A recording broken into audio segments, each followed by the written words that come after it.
சீரியல்களின் full எபிசோடுகளை Sun டிவியில் ஒளிபரப்பான உடனே எக்ஸ்க்ளூசிவாக சன் நெக்ஸ்டில் மட்டும் ஃப்ரீயா பாருங்கள். பேசாத. புள்ளைய கொடுத்தவ கஷ்டப்படத்தான் செய்வா. ஒரு குழந்தை அழுவுறது கூட தெரியாம 2 பேரும் படுத்து தூங்கிக்கிட்டு இருக்காங்க. பக்கத்து ரூம்ல இருந்து இவ எழுந்திருச்சு வர வேண்டியிருக்கு. அவங்கள கேட்கறதுக்கு துப்பு இல்ல, இவள கேட்டுக்கிட்டு இருக்க. ஆறுதல் சொல்றாளாம், ஆறுதல். ஏ செவந்தி, நீ போய் படு. கழுத்து வெளுத்துச்சுன்னா காகம் கூட கருடன் ஆயிடுமா. இவங்கள மாத்தவே முடியாது. போங்க, போய் படுத்து தூங்குங்க எல்லாரும்.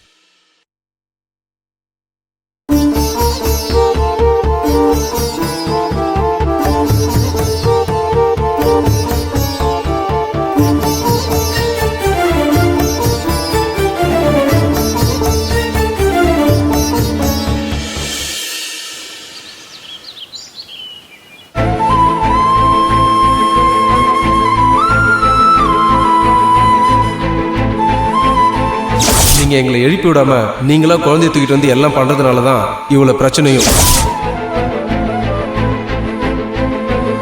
இனிமே எதுவும் இருந்தாலும் எங்க கிட்ட சொல்லுங்க, நாங்க அதை சரி பண்ணிக்கிறோம். ரகு சொல்றது கூட கரெக்டு தானே. எதுவா இருந்தாலும் அவங்களே பார்த்துக்கிட்டுமே. அப்பதானே அவங்களுக்கும் 4 விஷயம் தெரிய வரும்.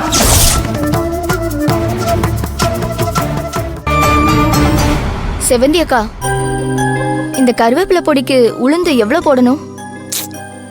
அதையே என்கிட்ட கேக்குறீங்க, பாட்டுக்கிட்ட கேட்கலாம்ல. நான் கொஞ்சம் மூட் ஆஃப்ல இருக்கேன், என்ன டிஸ்டர்ப் பண்ணாதீங்க. எதுவா இருந்தாலும் பாட்டுக்கிட்ட கேளுங்க. சரிங்கக்கா.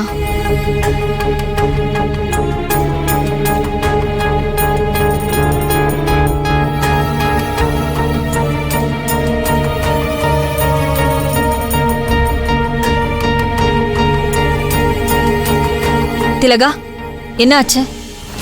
இல்லக்கா, ஒரு டவுட் கேட்க போனேன். அக்கா ஏதோ மூட் அவுட்ல இருப்பாங்க போல இருக்கு, சரியா பேச மாட்டறாங்க. சரி, நீ வேலை பாரு.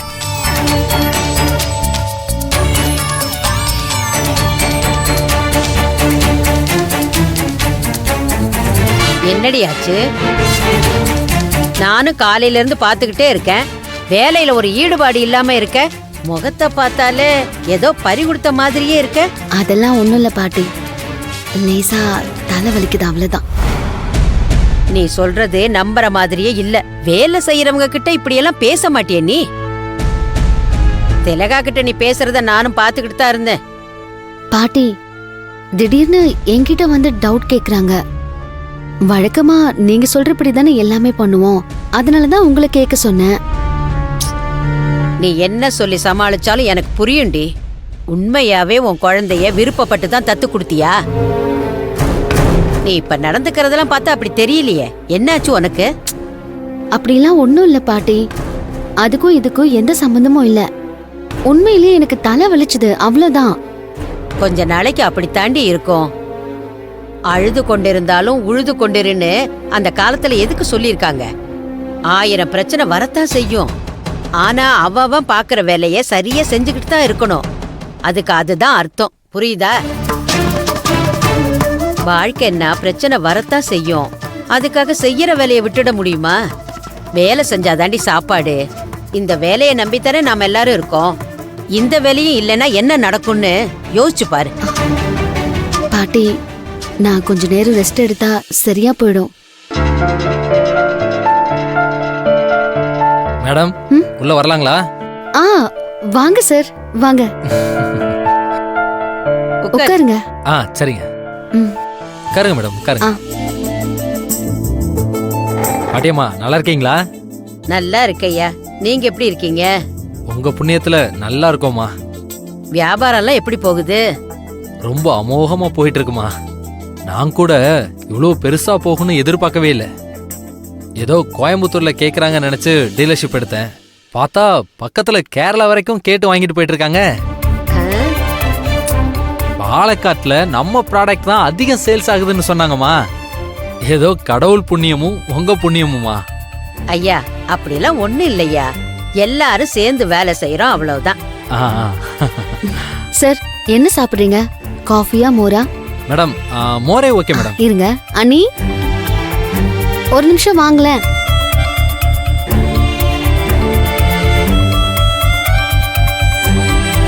சொல்லு செவந்தி. சாருக்கு கொஞ்சம் மோர் கொண்டு வரீங்களா? எதை எடுத்துட்டு வரேன். மேடம், வெறும் சவுத்துல மட்டும் இல்ல, நம்ம ப்ராடக்ட் எல்லா இடத்துலயும் போய் சேரணும். வாங்குறவங்க எல்லாருமே ஒரு தடவை சாப்பிட்டு முடிச்சா திருப்பி நம்மளை தேடி தான் வர்றாங்க. என்னோட பிசினஸ் எக்ஸ்பீரியன்ஸ்ல நம்ம ஒரு நல்ல இடத்துக்கு போய் சேருவோன்னு எனக்கு ரொம்ப நம்பிக்கை இருக்கு மேடம்.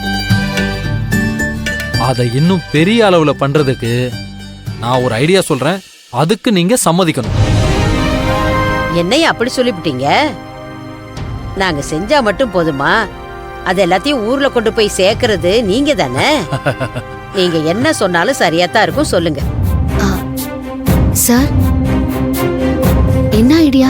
மேடம், கோயம்புத்தூர்ல உமன் வெல்ஃபேர் அசோசியேஷன் சார்பா ஒரு பிரியாணி ஃபெஸ்டிவல் நடத்துறாங்க. அதுல இல்லத்தரசிகள் மட்டும் கலந்துக்கலாம். அதுல ஜெயிக்கிறவங்களுக்கு பெரிய அளவுல கேஷ் பிரைசஸ் கொடுக்கறாங்க. அது மட்டும் இல்லாம இந்த பிரியாணி திருவிழாவை அவங்க சோசியல் மீடியால லைவ் டெலிகாஸ்ட் பண்றாங்க. உலகம் ஃபுல்லா பாப்பாங்க மேடம்.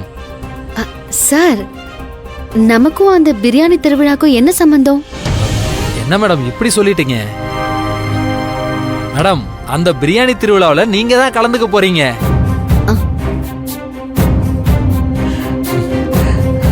நானா? என்ன சார் சொல்றீங்க? ஆமா மேடம், நீங்க செஞ்சு கொடுக்குற பொடி வகைங்க, ஊறுகாய் வகைங்க எல்லாமே அவ்வளோ டேஸ்டா இருக்கு. அப்ப கண்டிப்பா பிரியாணியும் நல்லா செய்வீங்க நினைச்சுதான் இந்த ஐடியாவை உங்ககிட்ட சொல்லிட்டு போலான்னு வந்தேன். மேடம், நீங்க உங்க டீமோட வந்து கலந்துக்கோங்க. கண்டிப்பா ஃபர்ஸ்ட் பிரைஸ் உங்களுக்கு தான். பிரைஸ் மட்டும் இல்ல மேடம், இப்படி ஒரு டீம் எங்க இருந்தாங்க, இவங்கெல்லாம் யாரு, என்ன வேலை பண்றாங்கன்னு கேட்கும்போது ஆட்டோமேட்டிக்கா அப்பத்தா கைமான ஆளுங்கன்னு எல்லா இடத்துலயும் கொண்டு போய் சேர்த்துடலாம். நமக்கும் ஃப்ரீயா ஒரு பப்ளிசிட்டி கிடைக்கும். அட்வர்டைஸ்மெண்ட்டுக்கு அட்வர்டைஸ்மெண்ட்டும் ஆச்சு, காசுக்கு காசும் ஆச்சு. என்ன சொல்றீங்க? சார், இப்ப எதுக்கு திடீர்னு போட்டியில எல்லாம் கலந்துக்கிட்டு? நானும் அந்த மைண்ட் செட்ல இல்ல. அடுத்த டைம் ஏதாவதுன்னா சொல்லுங்க, இப்போதைக்கு வேண்டாம். ஏ செவந்தி, இவ்வளவு தூரம் தேடி வந்து ஒரு மனுஷன் விஷயத்த சொல்றாருன்னா அதுல ஏதோ நல்லது இருக்குன்னு தானே அர்த்தம். அது என்ன போட்டியில கலந்துக்கிற மனப்பான்மை இல்லைன்னு சொல்றது? எல்லாம் கலந்துக்கலாம். இப்பதானே சொன்னேன் வேலையில கருத்தா இருக்கணும்னு. ஐயா, நீங்க ஒண்ணும் கவலைப்படாதீங்க, நாங்க கலந்துக்கிறோம்.